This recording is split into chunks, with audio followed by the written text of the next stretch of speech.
of the map, LWX has actually performed pretty well. You're getting Crisp extremely strong early on since he's the one that's farming, taking away the Thresh as well. So what RNG's draft is saying is we don't want LWX to have any safety. We want to be able to choke him out. We want to be able to target him down. And with all the champions left open, RNG are going to move to that Renekton, which for RNG does make a lot of sense because it is one of the flex picks that Xiaohu and Krine actually share. Well, RNG doubling down on the old saying, you're only as strong as your weakest link, and I think it's fair to say LWX has definitely had better days in the last few weeks and months, but with the Renekton picked up, it does mean that they are leaving open for the Lee Sin and Rumble combination. Hell, they could go for the set Rumble, which we know, we talked about time and time again, is such a potent combination, can still go for it with the Lee Sin locked in here. And now for RNG, they're going to look to see in a way, what does he want to pick up? And I do think that the Diana, just as he locks it in, is the perfect combination here with the Renekton. Yeah, it's been something he's really liked going towards in terms of solo queue. He's actually putting a ton of games on this champion, but haven't really seen it too much from him here in the LPL, and it's something that I think is pretty good up against the Rumble. Very easily able to get on him in the mid game, just burst him out before he's able to do anything. A champion that's, I'd say, very much reliant on his ultimate and being able to play around your heat well. And then we're also going to see the Gwen. So already signaling that we're most likely getting Krine on that Renekton pick. And on the opposite end, I love that we're already getting full top sides coming out from both teams. Set Lee Sin with Rumble on one side, Gwen Renekton with Diana on the other. So we're going to have a ton of brawls, which we know this has been much more of a top side oriented meta. We know FPX have been one of the teams that have kind of strayed away from that despite the champions they've been locking in. But with this matchup, you expect them to be putting a lot more emphasis on that top side. Now, with all the top side picked and gone away, you've got 4 bans from either side to just continue to put pressure onto this bot lane. And for Gala and LWX, they have definitely shown that they have got things that they 100% prefer when coming into the bot side, and it's going to be about who's able to get that advantage. But we actually see the Nocturne locked away here, so the set they're thinking for on the side of FPX could be a flex down to Crisp. I like the respect that RNG are giving over here. Yeah, that one is pretty interesting. I'm also just curious where FPX will go on 4. We know we still have kind of the standard of supports left open, right? Leona and Nautilus are the typical go-tos for pretty much every team, so FPX can potentially get a favorable trade of one of those on that side. The Varus also still left open, so FPX very easily able to go towards that. Both of these guys are Premier Kai'Sa players, even though I feel like we've seen... Oh, wait, actually, there's banned Kai'Sa, so that doesn't matter anyway. I think Kai'Sa's kind of fallen off anyway, so that's good that it's out. And then, yeah, I feel like the Thresh ban actually really limits a lot of what you can go towards, right? We pretty much only have Varus that stands out as a top tier 80 carry, and then Tristana being the other one. Well, the last ban is going to be the Jack, so RNG saying we don't care what LWX is able to pick, as he does end up picking himself up the Varus. They want to try and limit this top side, as they do very much feel that this set is going into the bot side. But the Kalista locked in here for RNG. I would not be surprised to see the Nautilus or Leona locked for Ming as well. Yeah, and this is going to be all about dive for the side of RNG. I mean, both compositions really signaling that, but for RNG, it's going to be a lot more about getting on the backline, to where FPX, at least you do have that long-range damage to play with coming out from both the Varus and the Rumble. So if RNG puts himself in an awkward position, right, Chains of Corruption into an Equalizer or vice versa can really do a lot of work. And now we're looking at where FPX go. The Leona, as we highlighted, is still open if that's what Chris would want to opt into. Has only played 1 game of it this split so far. The only other thing we've seen him really go towards is that Alistar, but Braum would be a very nice counter to what RNG picked up, but instead wanting to bring out the Tahm Kench. This is actually Chris' most played support, but we haven't seen him pick it up other than when LWX has brought out the Senna. Yeah, this has been the, something that Chris obviously loves to play, knows how to play very, very well, and gives a lot of safety to the Varus in that bot side. So the Kalista looking to get very aggressive, of course, with the Nautilus, will be able to kind of, put down the pressure, but Tahm Kench mitigates a hell of a lot of that, and we'll be curious now to see how this all pans out here for the side of FPX. And they actually do end up putting that set up to the top side, so after all the top lane bans that came in, they decided out of going towards the support role, and teams locked and loaded. It looks like, in my opinion, RNG, they're going to be looking to try and get those early objectives going with that Kalista, get those early skirmishes going with the Renekton Diana combination. Yeah, that's the best part, right? Is that you had both teams coming in talking about top lane, but RNG just says, we don't care about that. We are going to get this Kalista. We're going to come in. We're going to play around bot side and punish you there. We even saw that from the bans coming out from RNG, is that they were hoping to limit the things that LWX and Crisp are proficient on. I think for the side of FPX, it's going to come together a lot better once we do get to those skirmishes. You do have a lot of AoE damage, especially in chokes. This is such a potent composition. Set Equalizer, set Showstopper coming out, Equalizer from the Rumble, just all the arrows coming from Varus on the back line. And then we're going to be looking towards RNG to be able to get past that, get straight onto the Varus, and then you just have a ton of bursts coming out. Diana ultimate, Gwen's ultimate, Renekton just getting in there with a full combo, Kalista throwing in Ming in the Nautilus. So yeah, I think we're gonna have a very bloody game, a very brawly game, and you wouldn't expect anything less when it comes to these two teams. Honestly, it's exactly what I wanted to see as we came into this series. It's exactly what the fans wanted to see as well, as we are going to be jumping into Game 1 of this best of 3, the replay of the Spring Split Finals, RNG versus FPX. RNG looking to try and get themselves back on top and into the ascendancy of the LPL ladder, and FPX looking for a little bit of revenge after their finals defeat. And a denial at the side of an MSI appearance, and looking at all of it, it's almost oh, so close. If only there was an engaged support instead of a Tam Kench. We almost had identical main ruins here for both sides. Yep, almost the same keystones. We do not have the same for the support role, though, so, you know, that was obviously expected. We know for the side of FPX, they want their bot lane to provide more safety and utility. That's the role that LWX and Crisp have really played this split. So kind of interesting that FPX were able to have an introspective look into their failures at playoffs and realize, hey, we haven't been successful when it's been about putting these guys on like crazy, volatile champions. We're going to get them on something that can play a lot more of a role-playing role. And I think they've done phenomenally well on it. Coming out in the mid lane, though, I think is going to be the most interesting matchup, because on one side you have RNG, who have the Renekton into the Lee Sin, so I think he should have the early pressure coming in. But I think Dwinby has obviously had a much better year than Cryin. I think it's very easy to say that from performance-wise so far, Cryine's still coming into his own, still extending his champion pool, figuring out the best ways to work with Wei, especially, to where you hit on it earlier. When it comes to mid-jungle synergy, I mean, Tien and Dwinby have just been punishing people this split.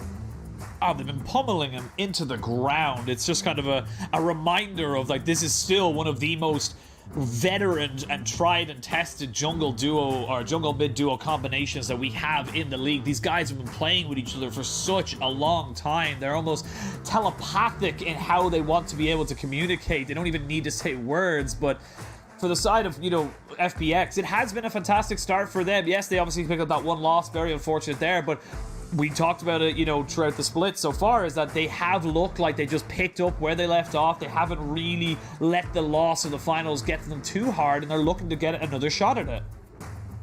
Yeah, definitely not. I think they look reinvigorated. Dwinby's talked himself about how he feels like the meta has helped out with their performance.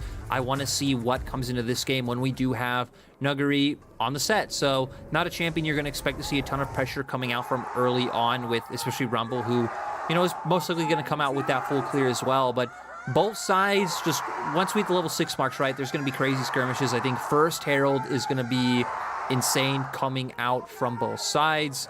Wei, especially, though, the first few levels, not too much action that can come out. Xiaohu even signaling that he is going to play more 14 fights by bringing out that Ghost rather than the likes of an Ignite. Finally onto the Rift. You see both the junglers starting off on their blue side, so a mirrored start for Tien and Wei. And in this early game, I will be very much looking at this bot side and seeing if they're able to make anything happen. Wei will be pathing down towards it, so if any early shenanigans will be happening, in my opinion, it will be down towards this bot lane as you combo it up with the Kalista and Nautilus. That's where I'd love to see if RNG can make something happen, but still, when you're up against Tahm Kench, and, you know, the teams are going to get as much use out of Tahm Kench before he changes as they can, I think Chris will do quite a good job of being able to shut a lot of that down. On the opposite side, though, seeing Nuguri do a good job of, he's actually just trying to focus on getting the wave in, not really looking to trade too much with Xiaohu. And expected starts, right? We see the push coming out from their Nectar early on up against the Lee Sin. We see Varus, Tahm Kench, very potent bot lane early on. Tahm Kench does bring a lot of laning power, I think, more than meets the eye. And FPX just kind of saying a little hello, getting some vision down, and I don't think they should be able to force anything out of Cryan. Nope, he has a slice and dice to take that at level 2, and able to just waste a little bit of TN's time. They had a good little ward just at the top of the Raptor camp to be able to spot him out, and you see already, we talk about it so damn much, but the TN Doonby combination, they're already starting to see if they can get it going very, very early on into this matchup, as FBX's bot lane do ward up the Tri-Brush of Doom, making sure that if Diana is going to come in, it'll have to either be through river or lane. Ming just rolls himself up. Actually has a sweeper, so anticipating this, and this makes it sound like very dull things are happening, but these small little moments as Nuggery has to flash away, but where's he gonna go? Nowhere! First blood! Xiaohu is the top lane king! And Eve's talking about how he wanted to learn some lessons from Nuggery, but this time he's the one teaching those lessons. But we gotta pause because we got more action. We got more action. Chris has to flash away. It's a double flash in. Is he going on top of it? It's Wade picking up that kill. They jump back in on top of Doonby. And RNG have just come alive in this early game. They have FBX's number so far. Let's remember, RNG have the bloodiest games in the LPL so far. They've been all about the action. 1 champion kill per minute's absolutely insane. FPX going to try and equalize. They're going to get onto Cryan. Let's see if Doonby can W over the wall. They might be able to find this. Ooh, flash from Doonby trying to land the resonating strike, but Cryan responds to it, and he's going to have a slice and dice for another 2 seconds. He's waiting for it. Is he going to have enough time for it? No, he will not. And Cryan gets caught out of the rotation. And sadly, all the other members of RNG had already started channeling their backs, made their way off the rift, so FPX at least able to find something out of that. But I want to go back to that top lane solo kill, because that was not something I was expecting to see coming into today. We see Nuggery's the one that has the push. Let's go with the Facebreaker early on. We see the stacks of Q coming out. Oh, just lands a ton of damage. Ooh. He might land the Haymaker, but it's just not enough. Gwen just bringing so much damage. We need to remember as well, healing off a lot of that from his passive when he is getting damage down onto Nuggery. So I don't think Gwen's a champion that we're surprised about whenever things like this do happen. Still the most picked top lane champion here in the LPL.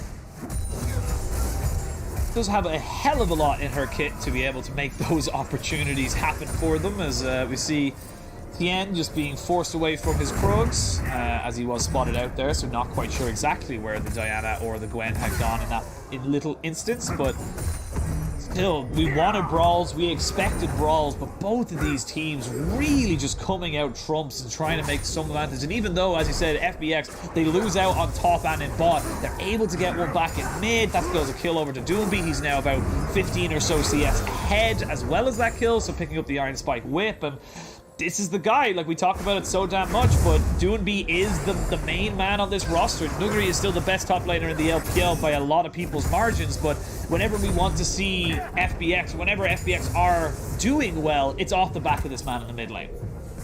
Yeah, and you know, I think this changes the matchup pretty drastically to where Cryan should have been the one who would have pressure until the Iron Spike Whip came out from Lee Sin. Then Doonby would be able to start doing that thing where you have a few points in E, you have Iron Spike Whip, you can kind of just ignore him and clear the wave, but now able to get that so early on, he's the one who's able to keep up pressure, he's the one who's able to outtry Cryan, especially now that he does hit his level 6 mark, and oh my god, I'm wondering what we're going to see now. Oh, the stun does not come out, and Xiaohu rinse and repeat, and Doonby almost goes down as well. There's no junglers around to pick up the kills here as Tien's in this bot side. He does not have Equalizer to try and make this dive work. Very difficult when you don't have the hard CC, and RNG are just, they're surviving in mid and thriving in top. I just need to highlight this again, that what we had on our screen. Nuggery was leading in solo kills. He came into the series with 11. Xiaohu didn't even have 1 yet. Coming in first 7 minutes of this game, already picking up 2 against the man just absolutely dominating. And I think Xiaohu has been one of the members who has looked most comfortable on the champions we've seen. He's already played the Gwen. He has been picking up things like the Lee Sin. He's even pulled out the Viego. So nice to see him be able to default back to this and have such a good performance. Nuggery still able to keep up in CS, I feel like is pretty good. So not being denied on that front, is about 600-700 gold behind in that one-on-one matchup. But now we're getting to a point where Rift Herald's going to spawn. You have pressure up in that top side. You would expect that would be something that RNG should be able to secure quite easily. Xiaohu was thinking maybe it will be Nuguri who's giving him a top lane lesson. He's been schooling Nuguri on this matchup and goes, no, you can't just take Set into Gwen. It doesn't work like that. And he has just absolutely obliterated Nuguri so far in this early stages. And be curious to see now how it kind of goes. And yes, it's only about 700-800 gold. It is literally the difference in those 2 kills, but it does get you towards your Riftmaker a little earlier. As I say that, Nuguri, he doesn't have his flash up just yet. Going to use the ultimate to try and maybe take down the Gwen, but not quite able to do it. Almost had it, but it is Wei who comes to the rescue, and doing BTN, he's just too late, lads. And he doesn't even have to burn the flash to get in range to pop that ult and save his top laner. He gets there in time, is able to pull it out, and he's just not having a fun time. Still, though, Xiaohu going to be quite low. This is going to open up FPX to take this Rift Herald. You see that Crisp is already here. You look at the minimap. Ming is only on his way now. It does look like RNG want to posture to take this fight, though. Now, Cryan is there now, does pop the Dominus to see if he can try and make something work. The Dredge line lands, though. That's going to force the the Top Kench Devour very, very early. Equalizer just to disengage. FBX get out with Daylight Robbery. They are able to survive the re-engage coming out from RNG. Yeah, RNG not wanting to go for the cross map there, thinking, hey, we have members on top side right now. We can look for this. They believe they can find the fight. Not able to do that. Tien just having a very easy angle to set up that equalizer. So at least FPX are able to find something. Duinby's actually the one to pick up that Rift Herald, which means it is going to be a bit more telegraphed, you would assume, right? It's either going to be in mid, or when he's moving, it's like you can already react to where it will be placed down. So not as dynamic or hard to read as when a jungler does have it, and you don't know where he is, can be looking for multiple ganks in different angles in different lanes. So that is a decent silver lining for RNG coming out of that, but we are still looking at Duinby as the man who does have the massive lead in his matchup.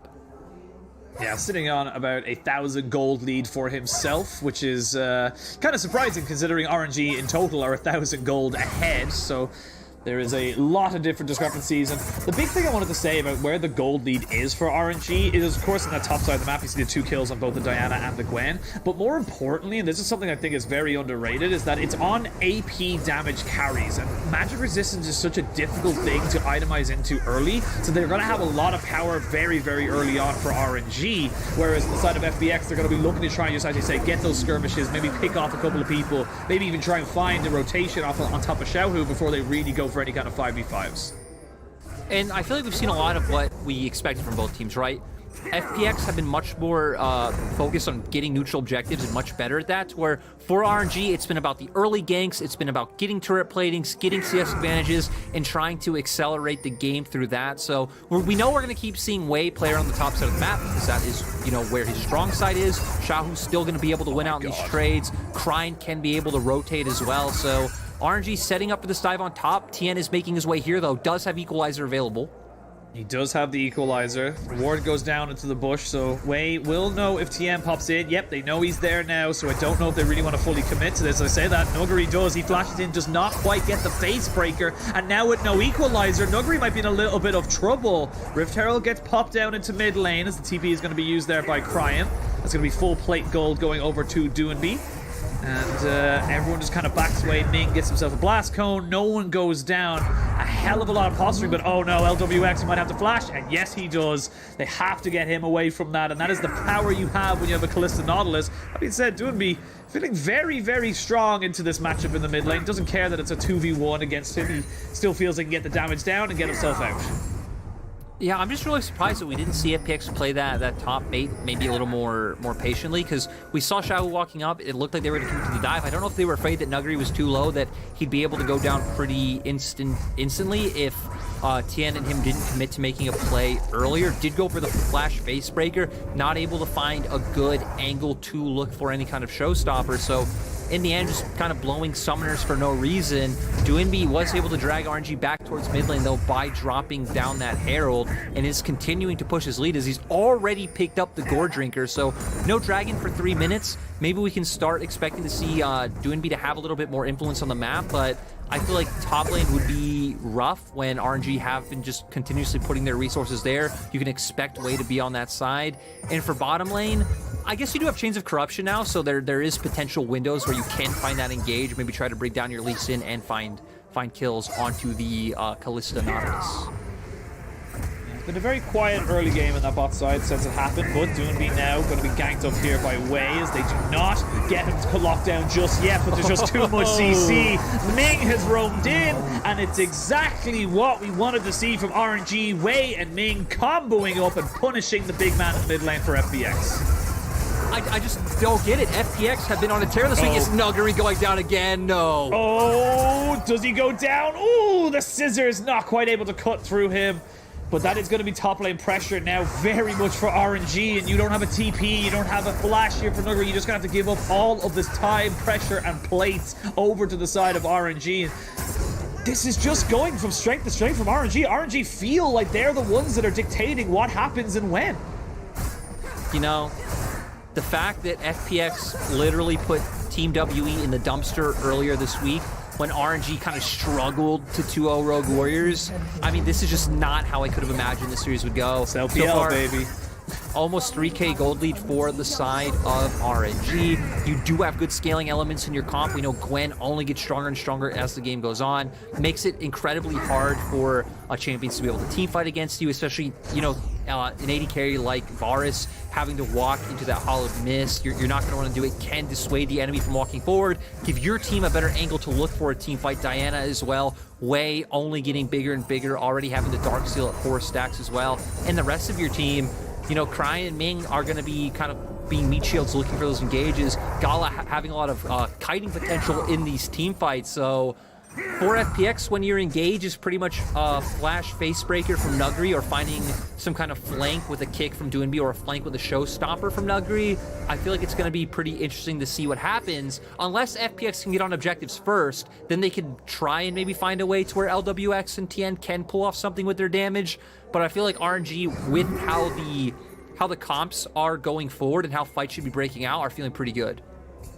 Yeah, honestly, we saw in the last game as well, last series, where you may, even if, you know, the likes of FPX do all in onto, say, Gala or Cryan or anything like that, you have a 4-threat composition. You have a Diana Gwen, you have a Renekton. Like, you can't just ignore these champions as you come into team fights. And especially now that we're looking at, you know, the top half, 5 kills between Xiaohu and Wei, just means that you have so much to deal with. And as I say that, LWX with no flash, no hope, no prayer, nowhere to go, and he's going to be taken down. Xiaohu with another kill, solo onto it. That's his 3rd solo kill of the game from 0 to 3. This guy's on a mission.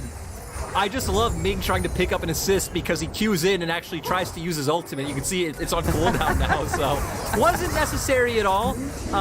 Still, though, did have to throw that one down. RNG going to be able to pick up both objectives on the map on top of that kill. Gonna get Dragon, gonna get Rift Herald on the top side as well. Nuggery trying to respond by getting some gold back into his pocket. He should be able to trade with Cryan quite well, because it's like, hey, Nuggery might be behind, but there's one player on the map even further behind than you, and it's Cryan. Doesn't even have his mythic yet. Yeah, Cryan is poor man right now, which is very unfortunate, but mid lane's being pushed in. They did drop down the Rift Heralds as well, so... Or, excuse me, the Rift Herald was not dropped down there, so they're still waiting to see where that one will be used. As we can see, Cryan now in this top side, just trying to get himself away. Dodges absolutely everything. He's got his blue suede shoes on, as he dances away around all those different skill shots, and he's able to go back up to the turret as everyone's resetting. They do not have a TP, though. RNG, Cryan, you did so well. You had gotten away, and then you're just going to go back underneath the turret and die. They give over the kill to Nuggery as they drop down the Rift Herald in the mid lane. It's going to be a turret traded for his life, but I feel like RNG did everything perfect, and then Cryan was like, a bit too perfect. I need to throw away something just in case. Yeah, maybe having a feeling that they were gonna commit to wrapping around from that side. So Happy Journal maybe trying to buy time, but does end up going down in the end is a bit of a mistake. But you know, I feel like going forward, it's very easy to see how RNG's comp wants to play out. Right, it's pretty straightforward with how it wants to team fight. Heavy dive comp, getting on the back line, etc., etc. For FPX at this point in time, I feel like what you're hoping for is for Doinby to go to a side, try to put some pressure down, and then you're trying to make it so you can be the one to get in river first, get down river vision, and try to be in a position where RNG are the ones contesting river against you. You're able to put down the poke with LWX, maybe find a place where you can land a really good equalizer, and then theoretically you should have deep wards, bring in Nuggery from the back or Doinby with that kick that we talked about, and that's FPX's avenue to finding advantages, getting back in this game, and potentially being able to take a win. So I do think RNG probably have the easier time as of right now, but not impossible for the side of FPX. Yep, it's still only about a 3,000 gold lead in favor of RNG, or just a little bit under it. You have got mythics across the board now for everybody, and of course the poke coming out from this lethality virus will still be very, very useful against the very squishy composition of RNG. But you gotta be so careful. 3-0-1 onto Gwen, 3-0-0 onto your Diana. If these guys are able to jump onto LWX, it doesn't matter if you have a Tam Kench. He's going to die. There's just only so much a Varus can do once he's just been jumped on like that. And for RNG, you're very, very happy with kind of the way things have gone so far. We talked about how they like to focus towards that bot side at the start of the game, but it's just been Xiaohu finding his own advantages. Those solo kills doing so much work for them in this mid game. Yeah, and I feel like it's good that you're highlighting mid-game and then, like, the potential poke that can come out from LWX, because that will be one worry for RNG going forward. Is sure, they actually do have a ton of engage, so I don't think it should be something they will have to worry about, but it will be so critical of which team is able to control vision, because it is going to get to a point later on, if this game goes long enough, where LWX will be able to put off enough damage onto your team before any real fights break out. And even TN, we know the equalizer's always on an extremely short cooldown, so even if you're blowing that one kind of preemptively before a skirmish breaks out and then have it up again for a later fight, there will have to be some concerns. Don't feel like there's any right now. When Dragon comes up in about a minute, I feel like RNG still should be pretty well positioned to get that one. We see a full item up, Xiaohu over Nuggery, Wei almost there as well. I mean, he would be a full item up, but he picked up the Oblivion Orb to have the Grievous Wounds and is close to getting his Zani's Hourglass. This is a very deep teleport here as Xiaohu does not spot this one out. Doinby in a bush looking for an opportunistic kill. Is going to be able to kick him right over the wall, and the flash in from TN, the Flame Spitter to get the kill. That was so 5-head. Oh my god. FPX were always one of the teams that would bring out creative plays like that. We have seen times where it could potentially bite them back if the enemy team does have good setup on the opposite side of the map to take more. This wasn't one of those times, though. A lot of members of RNG were coming off resets, were coming off farming jungle camps. The bot wave hadn't really been pushed out yet, as I think even Kryne was coming back from being positioned either top or mid. So just really nice play coming out from Doinby. They will be down a TP, but I think in that situation, you're looking for every small advantage you can find to getting back into the game. That small little advantage. TM picked himself up 600 gold, immediately went back, picked himself up a stopwatch, so has that for the next fight as Doinby, again, by hook or by crook, a man on a mission. He is just going to be a man on a mission to keep FPX in this game. Like, it's just these kind of plays of why we have to keep highlighting, Doinby. It's why we have to keep looking back to him as the main man for FPX, because that play doesn't happen unless he TPs and immediately goes for it. I also feel like FPX aren't even, not in this game anymore, right? Now the gold is, they're 1k down. That's not too big of a deal. Fights are going to be extremely close at this point, so FPX doing a good job to find certain picks to get them back into the game still. RNG also leading one dragon up. Now we are in a position where RNG are the ones who have the double TP, so they can try to be the team that punishes someone like Nuggery on one side of the map, bring Xiaohu down along with Kryne, try and get that kill, and then if something breaks out on opposite side, you do have those TPs there to try to react effectively. Oh, they might try and look for a repeat, but this time round, Wei is there with the Crescent Strike to say, hey, stay away from my top laner. You don't need to be bullying him no more. He's done enough bullying himself. But Now looking down the items, we're starting to see 2 items being picked up here by most of the carries. You can see there the Runans and the mythic item as well for Gala, alongside, you know, the Zhonya's here and the Proto Belt for the Diana on Way. It's going to be a little bit of a sore game for Cryan. He has been put very much in the ground. He's 40 CS behind and a kill as well. But his job in these games is not to carry his team. It's just to be a nuisance. As Doinb gets himself caught out. Instant TP. This is the advantage that you just talked about. Now Doinb misses the Sonic Wave. And the TP is going to be coming out here from Nuggery, who is so immediately flashed. So no flash ultimate available or face breaker as they jump on top of the set on the top side. Everyone's still pushing forward here from the side of RNG, but they don't find any more purchase with this skirmish. Doinb walking forward, does get a safeguard back. LWX gets a little bit of hurt from Xiaohu's Gwen, and RNG back themselves up, but maybe they look to try and force this Baron. As I say that, Doinb gets hooked up. They do have the Devourer. You can see Chris waiting to try and use it, the Chain of Corruption on top of the Equalizer, but it's going to be a nice receive here from Gala to keep his support alive. A lot of ultimates, a lot of summoners, not a lot of people going down. Yeah, RNG not able to fully commit into that, right? You're fighting in a choke, you're fighting in the jungle. Once TN drops down, the Equalizer not able to commit, but we saw some things blown early on both sides. Nuggery having to use TP right away because he did teleport just in the middle of RNG. We see Cryan use his Dominus quite early as well, thinking a fight would break out, thinking he does have to be that frontliner, but nothing happened. And then by the time we get into an exchange, Mink finds a hook, but FPX extremely close to their inner turret mid. They still have things like the Equalizer available to dissuade RNG from going in. And in the end, we aren't really going to get anything. So right now, we're still going to have both teams getting the setup for Vision. Next Drake is in about 2 minutes. So right now, it's about controlling that Vision in the top half of the map.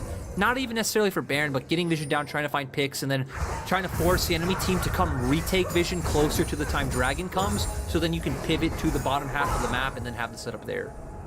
This is where key decisions come in for both teams as well, because both teams can pretty much burn down objectives so damn quickly. Kalista, Diana, and Gwen, fantastic at that. Of course, on the other side, you've got the Rumble, the Lee Sin, and the Varus. So you leave someone alone on a Baron or a Dragon, it's just gone. There's nothing you can do about it. So be curious to see how both these teams adapt and how they push themselves forward and what they prioritize. That's the big thing. One team might care about the Dragon Soul. The other team might be like, that's fine, we'll take Baron. No issues whatsoever. Speaking of no issues, RNG might have had themselves an issue there as they were stacked in enemy territory, and FPX kind of had an inkling that they were sitting there. And they also need to be careful, right? Because Cryan's on the bottom half of the map. Cryan does not have TP. Doinb does. Doinb still able to control this one, being still much further ahead than Cryan. Cryan and Nuggery about on par with each other, to where Xiaohu and Doinb kind of the same on the opposite side. So that's how both teams are able to guarantee prio on opposite sides of the map. But FPX is going to do a good job of knowing they can retake Vision now. Doinb is able to just walk up and use his presence to help threaten this. Right now using that threat of the TP. But RNG, Nuggery doesn't have Flash. He doesn't, but you can see Crisp just hovering over the wall. Going to use the Devourer there, as we see the bot side. Doinb's not even taking damage. Cryan, you cannot win this. Minion to the rescue. Superstar Minion will stop the Resonating Strike from going through. And that is FPX Doinb showing how strong he is on this Lee Sin. Cryan, not really much he can do about it. He's just kind of relegated to clearing waves, making sure that Doinb's not able to get any kind of free objective. I mean, not only having all that sustain from the Gore Drinker and Sterex, right, he's already even pretty darn close to having the Randu and Zoman that it looks like he's building towards. So going to be even harder for Cryan and Gala to be able to do anything to Doinb. So a lot of it going to be in Xiaohu and Wei's hands, like you said. We're getting to a point where Dragon's coming up in about 4 seconds. And I feel like for the side of FPX, we're looking at TN's Equalizer. How much work can that do? What kind of play can Doinb make? On the opposite side, it's about Wei and Xiaohu.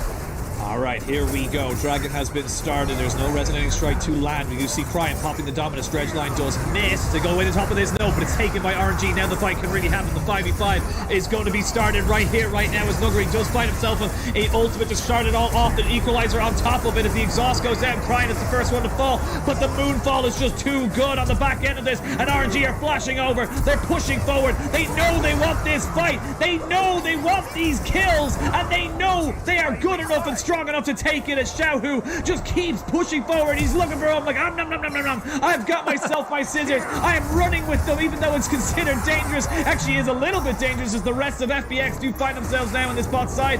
There is the ultimate from Tan Kenshin. Maybe put someone in position. Very, very difficult. Flash, tongue, lash. Xiaohu is got back in the face breaker and taken down, just chased a little bit too far. But while that's been happening, Baron has been started, TP has been channeled, double TP has been channeled, but everyone backs away. And after all that fighting, after all that engagement, we do end up having a lot less summoners and a lot more dragons for RNG. And like you said, Xiaohu trying to find that kill on Doonby, kind of thwarting the plans of RNG. You know, he thought he'd be able to get it with his E coming off cooldown, maybe not assuming the other members of FPX would be close, but we're going to go straight into the fight. And it's going to be Doonby walking up. They're going to try and steal away the dragon. They aren't able to do it. They get a ton of damage down onto Doonby early on, but Nuguri being the one to turn around the engage with the showstopper. The equalizer looks pretty good. Cryin and other members having to get out of there immediately, and they do find the kill down onto Cryin. But as you said, we are going to see Xiaohu and others make their way into the fight. Wei finding a really nice moonfall onto LWX. And this is where you can see the members of RNG realize, hey, we have a Kalista, let's turn to Baron. They might have a few members up, but worst case scenario, we can force a fight, as we're already getting a fight after the replay. We're already going for one, but there's a TP on the backside, and this is a great flank position for RNG. The moonfall lands on the 3. It's a double TP. There's the equalizer just coming up. Xiaohu is here. It's a 2-for-1 trade in favor of FPX right now. 3-for-1 as Nuguri picking up all these kills. Oh, it's disaster for RNG, but it's elation for the side of FPX. They get 5 kills for 1. It was all a bait, and they're going to turn to Baron. And now FPX did everything. They were so far behind in the early game. Nuguri got solo killed twice from Xiaohu. But in the end, the second Xiaohu got in the fight, he was instantly gone. I actually didn't even really see Xiaohu appear on my screen. I saw that the teleport finished finished channeling. There we go. This fight is too hype. And then he was just gone, Penguin. But now FPX gonna get the Baron. We're hopefully gonna calm down. We're not gonna come out of a replay and go into another fight, but we are going to see here how it started all off. FPX thinking that they found the picks onto RNG. RNG saying, hey, we have 2 teleports. We initially see Xiaohu channeling his. I'm not sure why Cryin also opted into doing that. Being taken down immediately. And you look at Xiaohu and just instantly melted by the members of FPX, Tien and Nuguri, doing such a good job to take him down. Surprised how much damage Nuguri able to get down on that end. The other members of FPX taking care of Gala on the opposite side of the fight. And now you look across FPX, they're all so massive. The top side is all big. Somehow Nuguri is back into this game. And even LWX might be sitting at 0-3-3, but his items are extremely cheap. He's going to be able to do a ton of damage due to how squishy RNG's team composition is regardless. And now, I mean, the script is flipped. 4K gold lead for FPX. 4K gold lead, and I really do have to call out that TP from Cryin. You were 4 yards away from your team. You know, Doonby would overextended. You could have helped Gala out, maybe taken that kill. That fight looks very different then because Kalista's able to keep putting spears into people, but not to be. And then with this Baron buff, they're just going to be able to keep pushing into these waves, try and take down some of these standing gold that they have in the tier 1 turrets. It becomes very difficult right now for RNG. Even Kalista and Renekton, they don't scale as well as a Lee Sin and a Varus in this later stages, and that's going to hurt them quite a bit in coming into this 30 minute beyond, you know, kind of stage of the game. Yeah, there is still hope for RNG, right? They still do have a ton of bursts if they are able to get onto the key members of FPX, but who do you even qualify as a key member at this point, right? You have so many members of FPX who are so far ahead. We saw that it was Nuguri and Tien who were the ones who were able to pretty much instantly just delete Xiaohu in that fight. Sure, LWX did do some work with this Q from across the fight, but yeah, I feel like this is a very rough position for FPX. Now they will be able to guarantee that they're on objectives first. That was one of the win conditions we were talking about earlier for them, being able to force RNG to walk through choke points, to walk through their vision, layer a lot of that poke onto them first and get those members low. So for FPX, this is going to be a free dragon, as we do see RNG already getting those resets off. I think something I want to highlight, just as we have a little moment of no one really kind of going for any crazy engages as of right now, but Nuguri was behind, was solo killed, got lost a lot of waves, was not really in a position to be able to kind of carry, versus someone like Cryin. Cryin was in the same position, but you're looking at 4-3-2 versus 1-4-2, and the item differential, everything. It just feels right now like Brian just played from behind poorly and has been making a couple of very poor decisions versus Nuggery, who's been target selection on his ultimate, has been fantastic. Yeah, and I remember there was another game earlier on, I think it was FPX played against TT, where he was on the Gnar and he was heavily focused early on. Started off, you know, like maybe 0-2, 0-3, something on those lines. Later came in finding amazing ultimates, and that's how it feels about Nuggery. You know he's not going to get a ton of attention from FPX, doesn't matter how far you set him behind, but he's always going to find a way to have an impact on the game. On the opposite end, RNG now trying to still control that bot side of the map with Xiaohu. We have the full Chempunk Chainsword coming out from Nuggery, so having those grievous wounds, all of RNG pivoting towards this side of the map. So we are going to see Nuggery just get the hell out of there. Is FPX going to be playing more around Duinbi's pressure on that top side? Duinbi is the man. He is level 18. He is so huge as he goes in, gets the kick, gets the flash in on top of Gala, but maybe he has caught himself a little bit too far forward. Now we can see what these spears can do. Duinbi gets out, Kalista does fall. The rest of the solo laners from the side of RNG are here, but it might be a little bit too little too late. Here's the showstopper. Duinbi has fallen. Now it's a 2v4. As you can see, Xiaohu and Cryan trying their best. The hail of arrows is enough to take down the Crocodile in the mid lane. Double kill for LWX. Triple kill for LWX. Gets his first 3 kills of the game, and that might just be the game as FPX are 4 men strong, but they don't have a minion wave just yet. And Penguin, if the game does just end off that, that's kind of unbelievable to me, because when Duinbi first went in, he finds the kick, it kind of looks all cool at first, but we don't see the equalizer come out immediately. It kind of looked like Duinbi was just going to give his life, but somehow RNG just funnel in one by one, and it looks like maybe they did. Did they just give FPX the game? 10 seconds on Wei, only 5 on Gala and Ming. Bit risky, FPX don't want to do it. Was playing pretty close to the edge, I'd say, for both teams, right? RNG dying right there, FPX almost able to end, but FPX realizing the last second, hey, we can't go for this, too many members are coming up. I hope we get a replay of that one, because, you know, we see the kick come out from Duinbi, and then he was just getting chunked so low by the members of RNG. Pretty nice, pretty clean pivot to bring that on to the Kai'Sa. We see Ming locked down as well.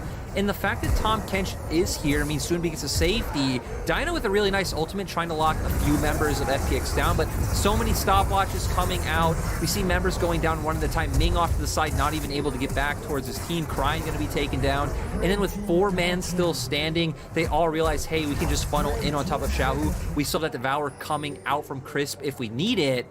And overall, it was a really nice display of FPX realizing their limits.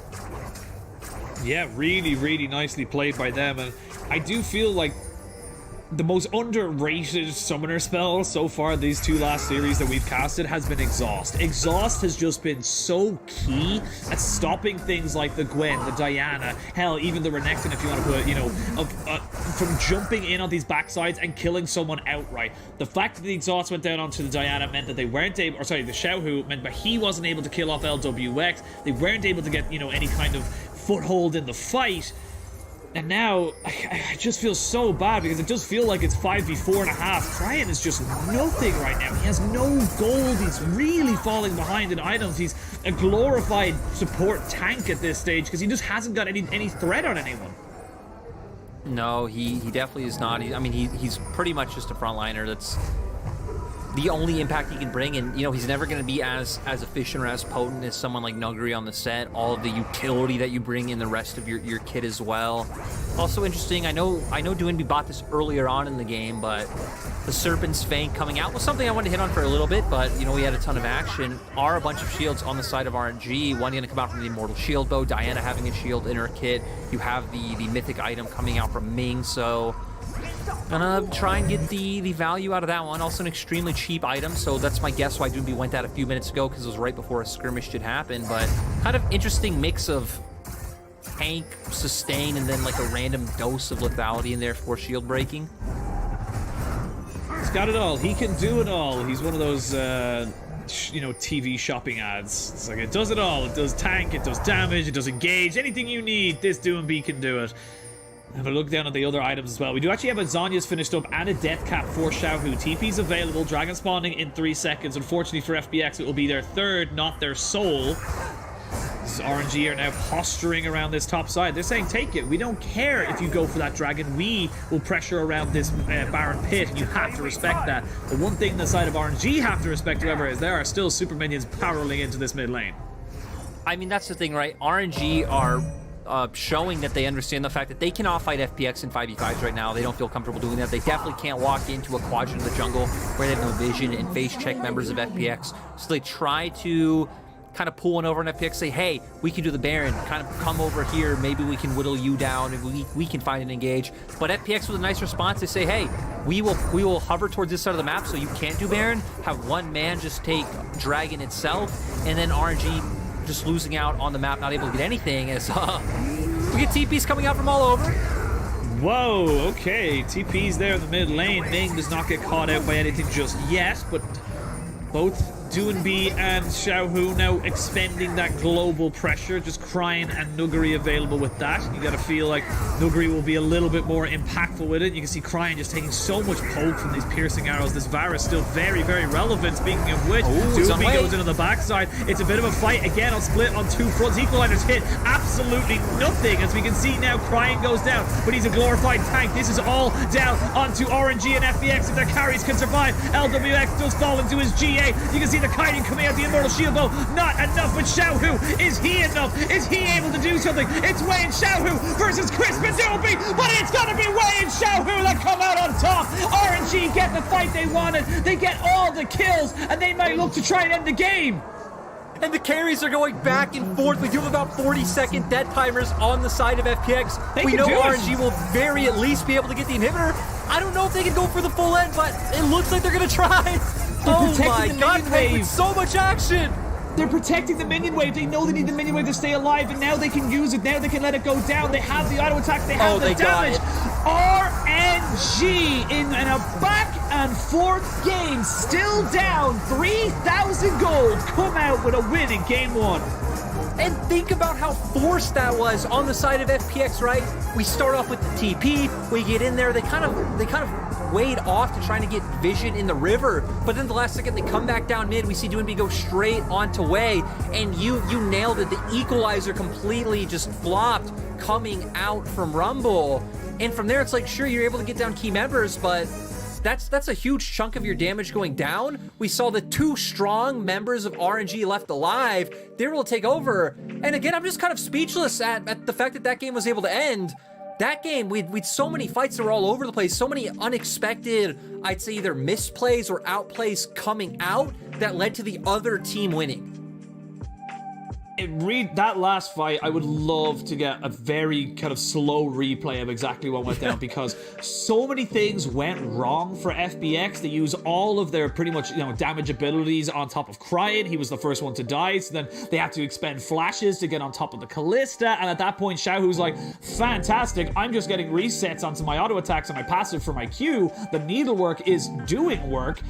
And then Wei was just on the backside. I feel bad for Chris. Chris was running back and forth saying, who do I help? Who do I help kite in this situation? Who do I devour? And there wasn't really a good decision or a good outcome for anyone on the side of FPX, but cannot take away from RNG. They kept at it. They really did show us a fantastic early game, really kind of put FPX to the sword, and FPX with great mid-game decisions, great, engages with Doinb, of course, and were able to bring it back, but RNG now won over in the series.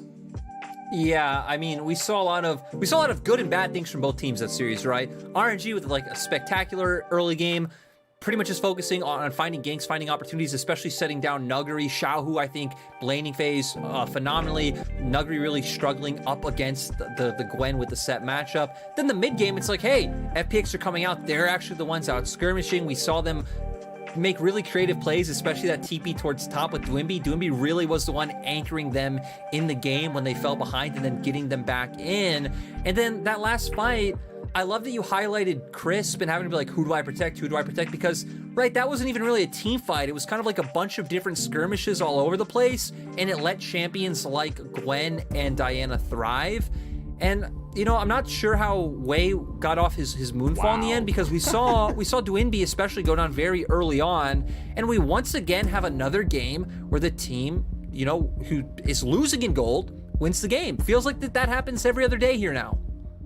It really does feel like it happens every other day, but gotta give props to FPX. They really came back from a disastrous early game, to be perfectly honest. It was very, very dark and bleak for them coming into the 15-20 minute mark, but then with the creative plays, with knowing that Nugleri still has this showstopper, he still has this very solid engaged tool, we have the damage to go into that late game. They brought it back, and you can see it, just a massive fall with that Baron play, just giving him so much gold, so much agency and priority.